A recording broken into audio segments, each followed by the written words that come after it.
Wala pa mang eksaktong petsa kung kailan magsisimula, inihahanda na ni Senate President Cheese Escudero ang Senado na siyang magsisilbing hukom sa impeachment trial ni Vice President Sara Duterte. Kasama rito ang pagtatalaga ng Clerk of Court na magiging katuwang ni Escudero sa mga inaasahang pagdinig. Magbabalita si Raymond Dadpaas. Kahit na wala pang katiyakan kung kailan magsisimula ang impeachment proceedings laban kay Vice President Sara Duterte, ay pinauorganisa na ni Senate President Francis T. Escudero ang administrative support para dito. Sa kanyang inilabas na Special Order 2025-015, itinalaga si Senate Secretary Attorney Renato Bantog Jr. bilang Clerk of Court. Alinsunod sa Rules of Procedure sa impeachment trial, siya ang tutulong sa Senate President bilang presiding officer sa pangangasiwa ng impeachment court. Si Attorney Bantog din ang mangangasiwa sa non-judicial functions ng impeachment court gaya ng recording at reporting ng impeachment proceedings at mangangalaga sa records nito.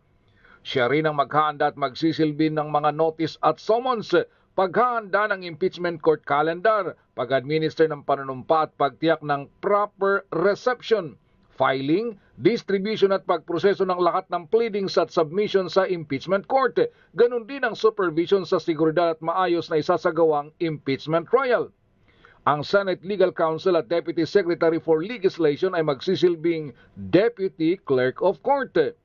Gaganap din na malagang papel ang Senate Sergeant-at-Arms na pinamumunuan ni General Roberto Angcan. Sila ang magsisilbi ng mga subpina, summon at iba pang kautusan ng impeachment court.